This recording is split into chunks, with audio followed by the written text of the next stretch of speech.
कि जियो का डेटा और सोनिया जी का बेटा दोनों खाली मनोरंजन के काम आते और वही करते रहे तो अच्छा है। चाय वाले के बाद गाय वाला। और विपक्ष भी हमेशा से कहता है कि मोदी जी 4 बार कपड़े बदलते हैं, तो हमने कहा रुको भैया, अभी एक कपड़े वाले को लाते जो साल भर बदलते ही नहीं। बाबा जी का तो डिसीजन है, नो जेल नो बेल, सीधा प्रभु से मेल। एक आदमी बोले मोदी जी ने तो सब बेच दिया। मैं क्या बेचे? बोले ट्रेन बेच दिए। हमने बोला औकात है एक ट्रेन का टायर खरीदने का? औकात है? चलो बटन चुरा लो, जमानत भी नहीं होने दूं तुम्हारा। एक बात कहूं, मोटरसाइकिल को कार बना दूं, खंभे को मैं तार बना दूं, वो तो मोदी जी ने मुझे रोक रखा है, नहीं तो पाकिस्तान में भी सरकार बना दूं। मोदी जी देश संभालते हैं, गुंडे जेल संभालते हैं, और हमको छोड़े बोले जाओ रेल संभालो।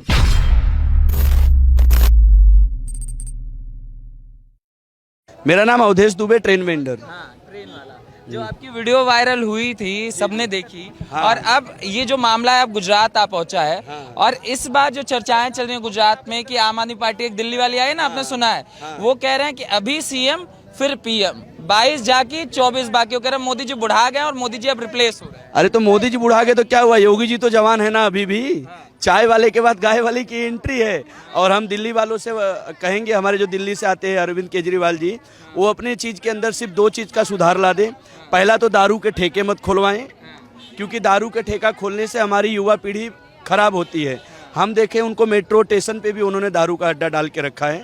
और प्लीज़ आपसे निवेदन है, अगर बात करना है तो भ्रष्टाचार पे करो, गरीबी पे करो या बेरोजगारी पे करो। आप ये फ्री स्कीम में मत करो, क्योंकि फ्री स्कीम में पब्लिक ने देखा है बंगाल का नतीजा। और वेनेजुएला एक देश था जो फ्री स्कीम में ही खत्म हो चुका है। तो यहाँ की जनता सब जागरूक है।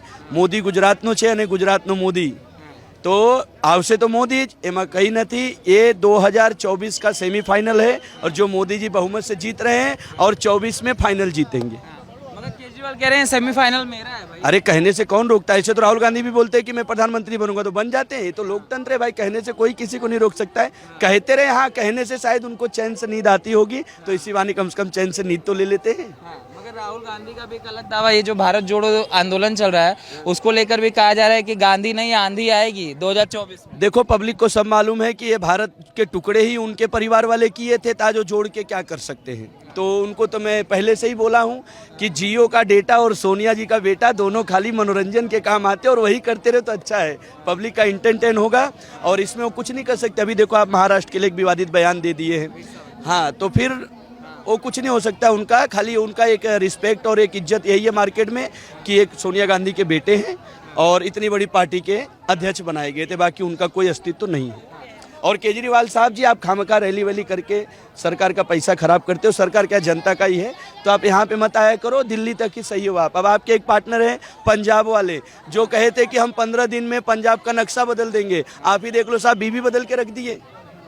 बताइए आप, तो खुद ही पीते थे उनके पंजाब वाले, तो दारू का ही धंधा खोल रहे हैं। यहाँ पे दारू नहीं चाहिए, और नशा मुक्त गुजरात है। गांधी जी का जन्म गुजरात में हुआ है, तो यहाँ पे और किसी की एंट्री नहीं है। मोदी जी अकेले ही काफ़ी है।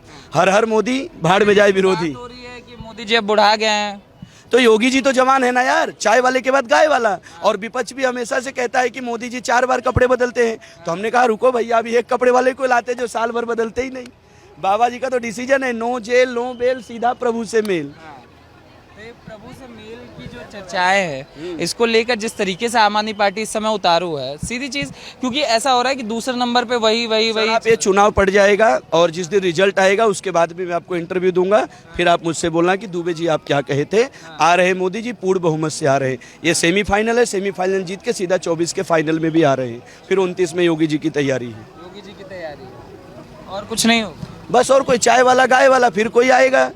और ये जो फ्री ये जो नीतीश जी आ रहे हैं बिहार से, आप तो यूपी, दुबे जी बिहार से हूँ, बिहार से, हाँ बिहार से हैं, तो बिहार की जो चर्चाएं हैं कि नीतीश जी अभी जैसे राहुल गांधी नेता जोड़ रहे हैं, केजरीवाल राज्य जोड़ रहे हैं, बिहार के वो भी कह रहे हैं कि हम नेता जोड़ के इस बार देश के बन जाएंगे प्रधानमंत्री। देखो पब्लिक को सब मालूम है, अगर सब विरोधी पार्टी एक हो जाए तो समझ लेना कि उस देश का राजा ईमानदार है। ऐसे ही ठीक इंदिरा जी के साथ भी हुआ था, वो भी अच्छे काम करती थी, उनको भी गिराने के लिए सब विरोधी एक हो गए थे। तो जो ईमानदार रहता है उसको गिराने के लिए विरोध किया जाता है, और विरोध करते रहो, अच्छा है। विपक्ष मजबूत रहेगा तो ही पब्लिक को फायदा मिलेगा, और मोदी को कोई हटा नहीं सकता है, ना ही हटा पाया है, और ना ही मोदी जी हटेंगे। मोदी जी पोस्टर में नहीं, लोगों के दिल में भी बसते। उन्होंने गुजरात के लिए काम किया है सर, आपको तो मालूम है, इतिहास खोल के दे। जब भूकंप आया था गुजरात में क्या था, तो श्री मोदी जी को कमान दिया गया, उन्होंने संभाला और आज पूरे विश्व को संभाल रहे, आज पूरे विश्व के लीडर हैं। हमारे देश के प्रधानमंत्री नहीं रह गए, वो विश्व के लीडर हैं। आपको मैं पहले की बात बताता हूँ, जब माननीय मनमोहन जी प्रधानमंत्री थे तो अमेरिका का दौरा वो भी करते थे, तो जाकर के ऐसे कोने में खड़े होते थे, फिर उनको कोई बोलता था कि भारत के प्रधानमंत्री हैं, कोई रिस्पेक्ट नहीं थी। आज के फोटो देखो, जहां हमारे देश का 56 इंच खड़ा होता है वहां से लाइन शुरू होती है। और रही बात, कुछ लोग कह रहे हैं महंगाई आई है मोदी के आने से, तो जिस हिसाब से विश्व लेवल पे देखने जाओ, जिस हिसाब से भारत में इतनी महंगाई नहीं है जितना विश्व लेवल पे है। अभी आप अमेरिका में ही देख लो, ब्रिटेन में देख लो, सब जगह अन्न के वांदे हो गए हैं। हमारा देश तो सौभाग्यशाली जिसको शाम को खाने को मिलता है। महंगा हुआ कुछ नहीं भाई। देखो, आपको रोड चाहिए, बिजली चाहिए, पानी चाहिए, हाईवे चाहिए, आपको सेफ्टी चाहिए, तो भाई महंगाई तो थोड़ी बहुत झेलनी ही पड़ेगी। पहले हमारे पिताजी कमाते थे, आज हमारे 3 भाई कमाते हैं, कल 4 भाई कमाएंगे। तो जब इनकम बढ़ेगी तो महंगाई भी बढ़ेगी। महंगाई कोई मुद्दा नहीं है, मुद्दा एक ही चीज़ का है। और रही बात काम करने का, जिसके अंदर काम करने का हुनर है, जो काम करके परिवार खिला सकता है, उसके लिए बेरोजगारी भी नहीं है। जो निकम्मा नकारा आदमी लोग हैं जो दिन भर फोन में बिजी रहते हैं, उनके लिए बेरोजगारी है। इसमें भी केजरीवाल कह देते हैं कि 27 साल से कुछ हुआ ही नहीं है, 0-0 बोलते हैं। अरे भाई, तो बोल तो रहा हूँ, बोलने के लिए कौन ना बोल रहा है? उनको बोलने की आज़ादी मिली है हमारे देश में। भाई साहब जरा बताइए, गुजरात में 0-0 है, भाई साहब भी बहुत अपने देश में बोलने का टैक्स नहीं, केजरीवाल के बोलने पे टैक्स नहीं। उससे बड़ा झूठा उसने तो खालिस्तान का समर्थन करके पंजाब में सरकार बनाई है। ये लोगों तक आवाज़ पहुंचाओ कि केजरीवाल ने खालिस्तान का समर्थन करके सरकार बनाई है पंजाब में। जो भरा नहीं निज भावों से बहती जिसमें रसधार नहीं, वो हृदय नहीं है पत्थर है, जिसको स्वदेश और मातृभूमि से प्यार नहीं। हम लोग मजदूर वर्ग से आते हैं, हमारी सोच ऐसी है, मैं मजदूर होके मरूं लेकिन मेरा देश तरक्की करे। और केजरीवाल सोचता है कि मजदूर नहीं, देश को ही मजबूर बना दो। ये फ्री की घोषणा, देश को मजबूर बनाना है, देश को कायर बनाना है। और केजरीवाल जैसे झूठे लोगों के चक्कर में कभी भी नहीं आएगी गुजरात की जनता, ना देश की जनता। ईमानदार बनाना है। कट्टर ईमानदार किसी को नहीं बना। जेल में बैठे हैं जब कट्टर ईमान, अभी कल ही परसों अरेस्ट हुए। हाँ, जब कल ही परसों अभी उनका देखो नेता जेल में बैठा है। जब कट्टर ईमानदार है तो फिर नेताओं को क्यों जेल में उनके अरेस्ट हो रहे हैं? मसाज करा। हाँ, वही मतलब करा रहे हैं। जब कट्टर ईमानदार की सरकार है दिल्ली में तो काहे अरेस्ट हो रहे हैं वो लोग? मोदी जी की आज इतनी उम्र हो गई है, 73 के हो गए, आज तक कोई उनके जैकेट पे एक दाग नहीं दिखाओगे कि ये दाग लगा हुआ है। समझ गए ना साहब? तो मोदी के चक्कर में मत पड़े। मैं तो एक ही बात कहूंगा, हर हर मोदी, भाड़ में जाए विरोधी। वो डर जाते ना, मोदी जी को कह रहे हैं वो डर जाते हैं, इसलिए सत्येंद्र जैन फिर मनीष सिसोदिया ये सिलसिला चल रहा है। डरते नहीं है, जो कर्म बुरे किए हैं। अब क्या मोदी जी यहाँ शिवसेना वाले, क्या नाम है उनका, नहीं वो संजय रावत साहब, उनसे भी डरते थे। ईडी का छापा गिरा, पैसा पकड़ा गया, तो चद्दर के नीचे ज़्यादा पैसा रखे हैं। मैं तो मोदी जी से अपील करता हूं कि आने वाले समय में मोदी जी प्लीज़ आप नोटबंदी मत कराना, सीधा नोट पे एक्सपायरी डेट ही छपवा देना, क्योंकि मार्केट में कम रखे हैं, चद्दर के नीचे ज़्यादा रखे हैं। 2 साल में अगर खर्चा नहीं किया तो जाके बैंक में जमा करा दो। मैं तो यही कहूँगा। और केजरीवाल का नाम मत लिया करो यार, मेरा धंधा भी नहीं होता है ट्रेन में, उनका नाम लेता मेरा बोनी नहीं होता है। हाँ, अपने देश में केजरीवाल से झूठा बोनी किससे होता है? बोनी होता है मोदी जी से। मोदी जी का नाम लेता हूं, अगर पब्लिक को जरूरत भी नहीं है तो बोलता नहीं भाई तूने मोदी जी का नाम लिया, 2 खिलौने मुझे दे दे। ये है मोदी जी का पावर। एक आदमी बोले मोदी जी ने तो सब बेच दिया। मैं क्या बेचे? बोले ट्रेन बेच दी है। हमने बोला औकात है एक ट्रेन का टायर खरीदने का? औकात है? चलो बटन चुरा लो, जमानत भी नहीं होने दूं तुम्हारा। आज कोई भी छोटे मोटे स्टेशन पे जाओ, साला एक्सीलेटर लगा रहता है। अक्षय कुमार जैसा खड़े होके ये प्लेटफॉर्म से वो प्लेटफॉर्म आते हो, अब बाद में विकास ढूंढने आते हो आप। आज कोई भी स्टेशनों पे आप देख लो, इतनी क्लियरिटी है, इतनी एक्टिविटी है कि ये जरा भी खरोच अगर किसी को पब्लिक को आता है, 1 नंबर से 2 नंबर 4 व्हीलर छोटी ऑटो रखी गई स्टेशनों पे कि बुजुर्ग महिलाओं या किसी को भी प्लेटफॉर्म तक पहुंचाने के लिए। इनको जब राहुल गांधी का नाम लेते हैं तब क्या होता है? राहुल गांधी जी का नाम लेता हूं तो लोग हंस देते हैं और कुछ होता नहीं, बिकता तो है नहीं, खाली हंस देते हैं। गुजरात में 150 प्लस सीटें और 2024 में मोदी जी 364 प्लस 2/3 बहुमत से आएंगे। एक बात कहूं, मोटरसाइकिल को कार बना दूं, खंभे को मैं तार बना दूं, वो तो मोदी जी ने मुझे रोक रखा है, नहीं तो पाकिस्तान में भी सरकार बना दूं। तो आप नेताओं को छेड़ते रहते हैं ट्रेन में, चाहे राहुल हो चाहे मुलायम हो, आप एक एक करके करते हैं।